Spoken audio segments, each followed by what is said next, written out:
Hello, everyone. Today, I'm just going to do a quick recap and reaction to the final for the Eurovision Song Contest that was in Lisbon yesterday.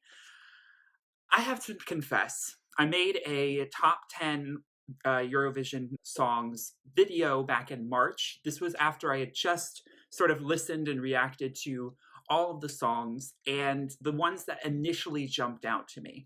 And this always happens each year. There are songs that initially grab me, and then over time, kind of just seeing the staging and seeing how they're performed and how other songs do, they start to fade and I start to think, goodness, why did I say this song was my top 10?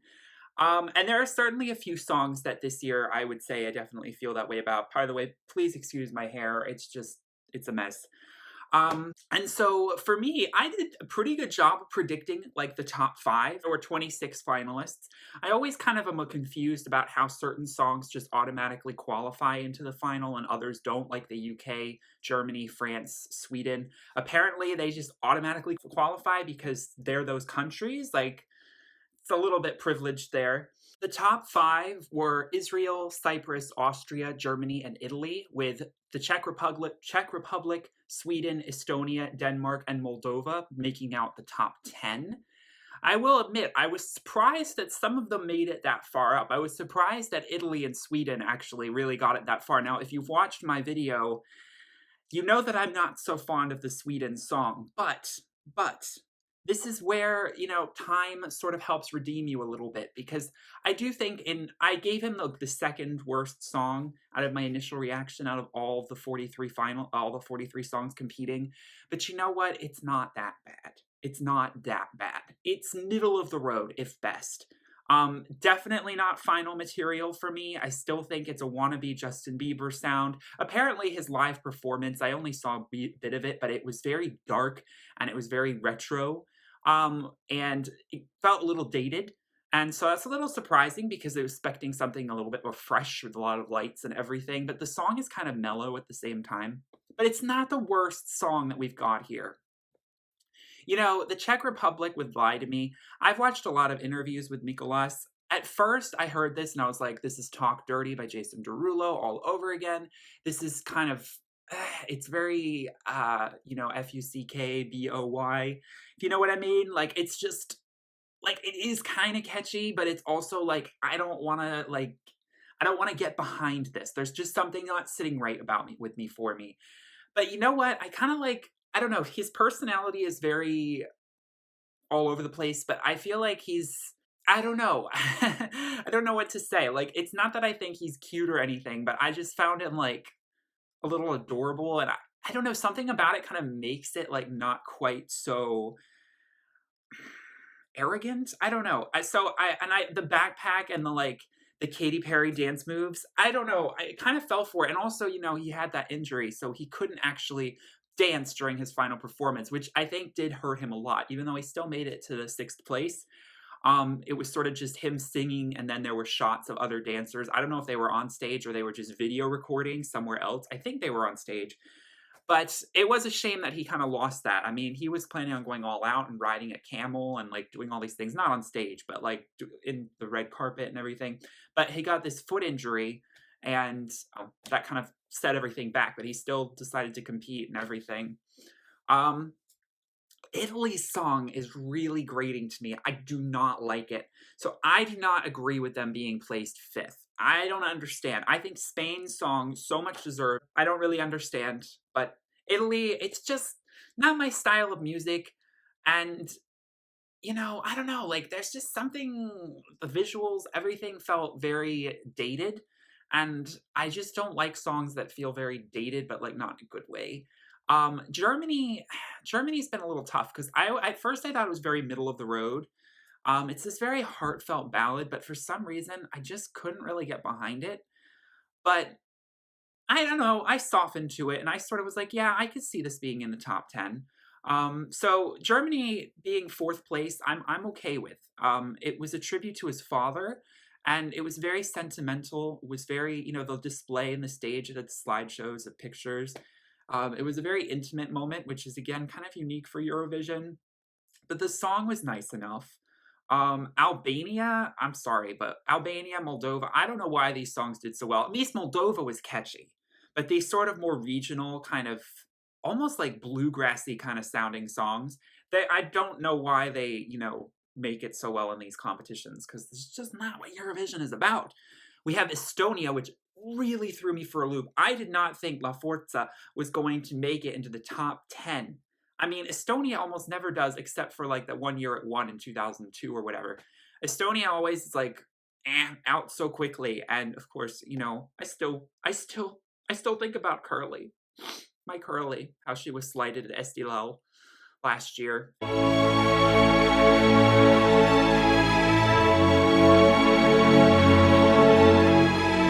Anyway, but I was kind of impressed, but again, I didn't see it winning. So the fact that it made it to the 8th position is pretty impressive for me. Opera can take you there. Who knew? Okay, but before we talk about the top 3, let us talk about something that happened during this competition that was truly frightening. So the United Kingdom song Storm, performed by Suri, they came in 24th place, which I think is really unfair. I think they deserved to be a lot higher up. Same with Spain. Spain came in 23rd. I just don't understand what's going on there. They had a incident where someone came on stage a bit towards the end of the song, about around the bridge, and stole the microphone from her and started screaming in Spanish, I believe it was. I'm not 100% sure on that. Something about the UK media and being Nazis. I saw someone had translated it in the YouTube comments. I can't remember exactly what it was, but a very conspiracy theory driven thing. What you would expect, basically. And he stole the mic, and he was able to say so much before he was finally tackled by the security guard. The camera sort of just panned away. Obviously, they don't want to see what's going on. She just keeps going. She's just like, he's clapping, and then she gets that microphone back, and there is this renewed vigor to her performance that would not have been there otherwise, if anything. I mean, she declined to re-perform because she really felt, first of all, I would be so shell-shocked. I wouldn't want to get back out on stage after that. Like, no thank you. That guy could have had a knife or a gun. I mean, in that moment, you're thinking, this could be the end of my life. Literally, that's what you're thinking. It is every singer's worst nightmare to have anyone, storm on stage and approach you. You have no idea what is about to happen. Are they just going to steal the mic? At that moment, that's all you hope they're going to do. Please just take the microphone or, punch something on the set. I don't care.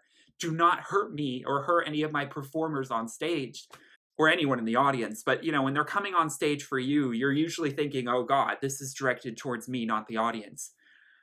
The fact that then afterwards, I mean, you could see it in her eyes. And when she reaches out her hand, you can see how it's visibly shaking. She just finished the song, and she belted out one of those notes so powerfully at the end, and the meaning behind the song was just 100% rejuvenated, about just picking yourself up after the storm. I was so enthralled and impressed. Sadly, they made it only into 24th place, just above Finland and Portugal, the host country, which definitely didn't do very well this year. But, oh gosh, my heart goes out to you, Suri. My heart goes out to you. She's shown so much support and love, and it's scary when these things happen. It is very scary when these things happen, but thank God nothing bad actually did happen. Thank God. She carried on like a true pro, like a true champion. Not very many people on stage have been able to do what she did. Hats off to her. Hats off to her. Another act that I felt was very slighted was France. France was a top 5, if not definitely top 10 contender for me. If you watched my initial Eurovision video, I gave France the #1 slot, and it's still the only song I have actually downloaded and bought it's actually not technically, but France's song Merci is the only song I've actually bought and downloaded to my iTunes. It's that good. I just love it. The production, the ambiance, the sound, the EDM sound, it's just perfect for a song that's carrying a very direct message, but is also something that's catchy and memorable. It's perfect for Eurovision, and the staging with the dry ice and the fog and the close-ups on them and the pure vocals, it was just everything. I really enjoyed it, and they deserved better. 13th place. It's not horrible for Madame Monsieur, but they definitely deserve to be higher up there. Again, we've got Sweden and Italy higher than them, and Germany. I just don't understand. Let's talk about the top three. Austria, Cyprus, and Israel. Now, these were three songs that I definitely saw being in the top five. I love Cyprus's song Fuego by Eleni Foureira. She is a Greek, but she was kind of blackballed by Greece, and so she decided to represent Cyprus. And now she's top two in Eurovision, so look at me now. But she actually isn't a Cypriot, but you know, there's a lot of Greek people in Cyprus. And I think the support she got from like Albania and like everything, it was a good story for her. How she really wanted to do it for Greece and it just wasn't going to work.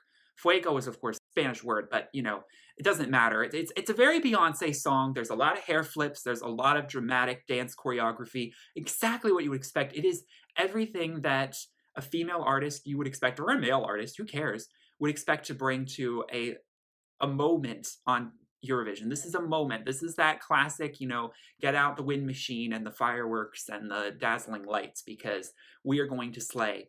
And she did. And the vocals were great. Honestly, this song could have won, in my opinion. In fact, would have probably had it win. Israel's song, I did have it. I think I put it in like 9th place for my personal top 10 when I made that video. Definitely deserves to be in the top 5. I'm not entirely sure now. I keep going back and forth. There are things I like and things I don't like about the song. I love the pre-chorus where she sings Wonder Woman, You're a Beast, or whatever. I can't remember. Don't you forget. I love some of the production, the sort of East meets West mix in there. I think it's really interesting. I think it has a lot of fun elements to it. And actually, I don't hate the chicken sounds too much. I think they get a little overdone after time, and you're sort of like, I know my parents were like, what? Like, this is just stupid. And a lot of people thought it was stupid. But I had a little bit of a problem with the staging. The Japanese, with a little bit of Chinese in there, was a little all over the place. Asian cultural appropriation that was going on when she has, I don't believe, any Japanese, Chinese, or Asian heritage. I felt like it came off a little bit weird, a little bit random. She was trying to go for this kawaii sort of vibe. A lot of people considered her trying to be like kawaii Björk, because she definitely had the Björk aesthetic going on, not with just the avant-garde music and the sound effects, but with her look, with the buns. She looks a lot like Björk.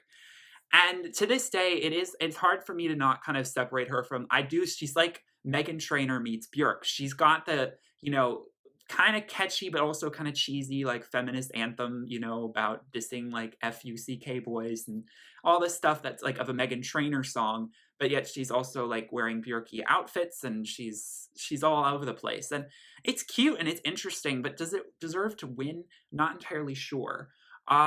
But you know, hey, it was a really good contender to win. Like a lot of people thought she was going to. She's a great personality. She's really sweet. She's really fun. I saw a few interviews with her. So I'm happy for her. It was kind of interesting. She said that we'll see you in Jerusalem next year. And I'm like, I don't know. Maybe they've already confirmed this, but is that a bit of a reach? Do you really think they're going to host it in Jerusalem? I mean, like, Tel Aviv, girl, Tel Aviv.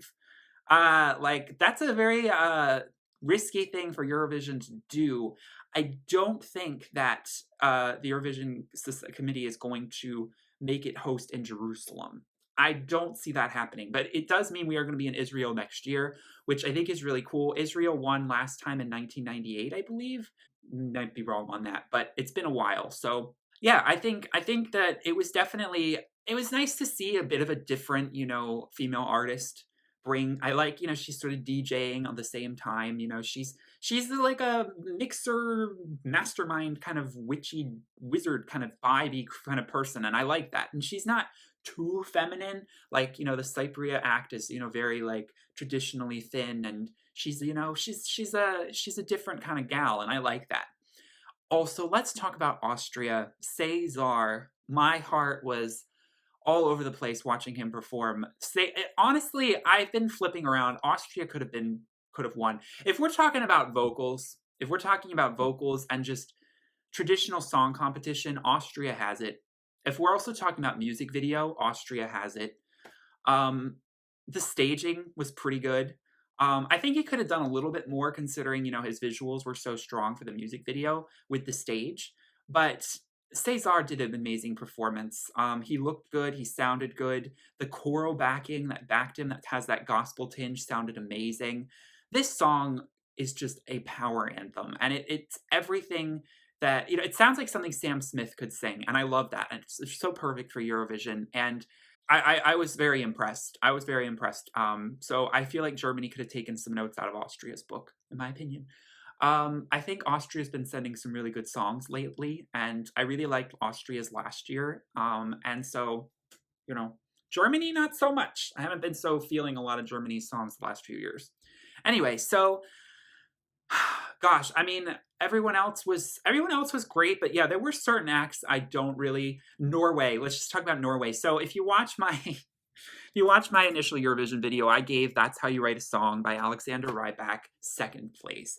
Don't get me wrong, this song is catchy and appealing. My dad loves it because in the video there's like an old guy dancing, and it's like it's good for like older people, and it's really, really good for young kids. It's a family song. It's perfect for Eurovision. It's that bit of camp and that bit of fun instrumental scatting sort of vocal performance that you would expect from a longtime frontrunner like Alexander, who in 2009 won the whole thing.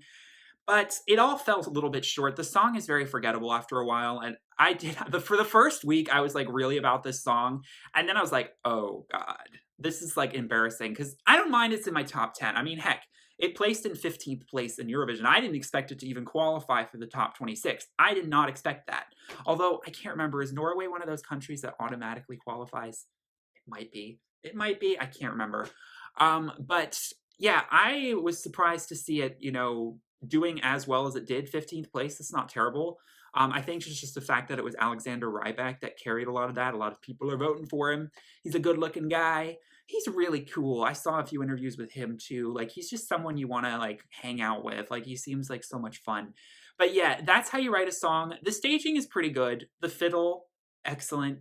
But it gets dry after a little while and very cheesy. So I sort of regretted that I placed it so high up onto my list. Another song that I placed really high was Portugal's O Jardim. I don't regret it so much. I gave it like 5th place, but it came in 26th, and the song was just missing something. It was too mellow for Eurovision, and I don't. Whereas like Salvador Sobral, I still sometimes am confused as to how he won. He's great, but it's not usually the direction a lot of these artists that win are a little bit showier. But that's a trend that's really changing in this competition, which is great. By the way, Salvador did not have good things to say about Neda Barzilai, the singer for Israel. He called the song horrible, but that's not new. He's criticized last year. He criticized a lot of his competitors' music. I don't know if that's. I mean, this year it's okay because he's not competing. It's different, and like I hate Hungary's sound. Like I hate Hungary's heavy metal song. But as a contender, you can't say something like truly bad about it if you're competing in the competition. You could say it's not for me, but you have to be careful what you say. Calling things horrible and all of that, that's a little bit. I don't really think that's right. But I mean, again, I'm not competing, so I can say that if I want. I don't like Hungary's song, but I will admit, and the reason why it didn't get worst place was because it was at least creative and emotional. Poland's song was just light me up, baby, on the dance floor while you DJ. Like, this song is so generic. That's why, in my opinion, it was the worst song. But in my opinion, Italy is pretty close to the worst as well. And yet, Italy's top 5. Anyway, but yes, overall, I think it was an interesting year. It's not the most exciting year we've seen for Eurovision. This is my first time covering it on this channel, but I'd be really interested to know what you guys think. What were your top 5? How many did you get right predicting would be in the top 5? And of course, what do you agree with Israel's being the winner? What do you think about that song and everything? I hope you guys enjoyed this video. Please like it and subscribe if you did. If you're new here, I do a lot of album reviews. So anyway, so thank you guys again so much for watching. I hope you all have a wonderful, blessed day. Peace, love, and light. Bye.